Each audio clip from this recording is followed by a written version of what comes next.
जाने के लिए अपने दायित्वों का निर्वहन नहीं कर रहे हैं, तो भाई उस पर आप ही बताइए कि कार्रवाई होनी चाहिए कि नहीं होनी चाहिए।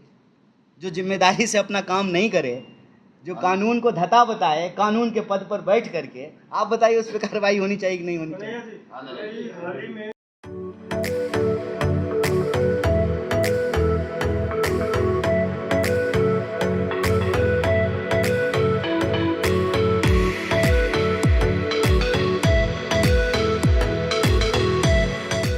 बुनियादी मुद्दों के ध्यान भटकाने के लिए तो ये national Herald, ED, income tax, यही जो कन्हैया जी कह रहे थे, बात यही है कि वो मुद्दे हैं जो प्रदेश के, देश के लिए, नौजवानों के लिए, बेरोजगारों के लिए, उन पर चर्चा होनी चाहिए और जवाबदेही तय होनी चाहिए। वो नहीं करके और ईडी की चार्जशीट हो गई, गांधी परिवार बेईमान है, गांधी परिवार को जो है वो सजा दे दी जाए, इनको जेल भेज दिया जाए। यही तो कन्हैया जी कह रहे हैं कि जो लोगों के मुद्दे हैं, जनता के मुद्दे हैं, जो इन्होंने वादे किए थे, उन पे बात नहीं करके और दूसरे जो बेवजह के मुद्दे हैं जिनका कोई लेना देना नहीं है, उन मुद्दों के ऊपर ये शाम तक ले आते हैं दिल्ली। वो अलग बात है, विषय अलग है, लेकिन मैं दूसरी बात कह रहा हूँ, उन मुद्दों पे आवश्यकता है चर्चा करने की, लेकिन उसके बजाय वो नेशनल हेराल्ड और गांधी परिवार पे और झूठी चार्जशीट पे चर्चा कराना चाहते हैं। देश में बेरोजगारी, ये बहुत इम्पोर्टेंट बात है। बेरोजगारी इतिहास में इतना कभी नहीं था, और इससे जुड़ा हुआ एक मामला है जिस पे बिल्कुल बात नहीं हो रही है। हर एक घंटे 2 नौजवान आत्महत्या कर रहा है इस देश में। आपकी घड़ी जब 1 घंटा पूरा करेगी, दो नौजवान आत्महत्या कर चुके हैं। ये हकीकत है आज की, इस पर कोई बात नहीं कर रहा है।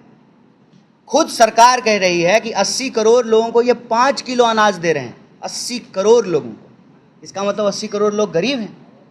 तो ये जो 5 ट्रिलियन इकोनॉमी बन रही है देश की, जो ये दावा कर रहे हैं, वो किसकी इकोनॉमी बन रही है? अगर हम 5 किलो अनाज लेने के लिए लाइन में लगे हुए हैं, तो 5 ट्रिलियन किसकी है?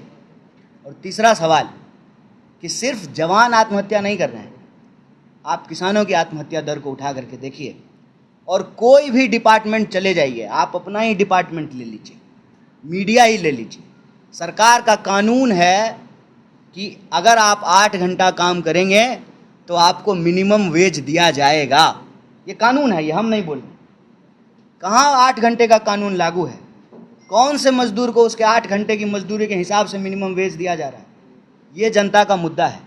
और जिनको सरकार की नीतियों के चलते, कांग्रेस पार्टी की सरकार के चलते, जो गरीब से मिडिल क्लास हुए, पक्का मकान बनाया, कार खरीदे, मोबाइल लिया, टीवी लिया, आज उनकी हालत ये है कि साल में 2 बार अगर हवाई जहाज चढ़ लिए, यही कहते थे ना प्रधानमंत्री जी कि हवाई चप्पल वालों को हवाई जहाज चढ़ाएंगे, हवाई जहाज चढ़ने वालों को हवाई चप्पल पे लेके आ गए। 2 बार अगर आप हवाई जहाज साल में चढ़ लिए तो आपका पूरा सालाना बजट बिगड़ जाएगा। अगर कोई बीमार हो गया घर में तो आपको कर्ज लेना पड़ेगा। अगर आपका शेयर मार्केट में पैसा है तो इक्विटी बेचनी पड़ेगी। ये सच है, और इस सच पे जो है चर्चा पूरी तरह से नदारत है। महिलाओं के खिलाफ होने वाले अपराध, दलितों के खिलाफ होने वाले अपराध, पिछड़ों, अति पिछड़ों, आदिवासियों के खिलाफ होने वाले अपराध का तो मैं जिक्र भी नहीं कर रहा कि हर मिनट, कहते हैं नारी पूजते हैं ना, कोई ऐसा मिनट नहीं है जो देश के किसी न किसी हिस्से में किसी महिला के खिलाफ कोई अपराध नहीं हो रहा। ये मुद्दे हैं, बात कीजिए इस मुद्दे पे, सरकार बताए कि वो क्या कर रही है, विपक्ष से सवाल पूछे कि हमने क्या किया था। पक्ष विपक्ष जो है जनता के सकारात्मक मुद्दों पर जब चलेगा, तब देश तरक्की करेगी, तब देश विश्व गुरु।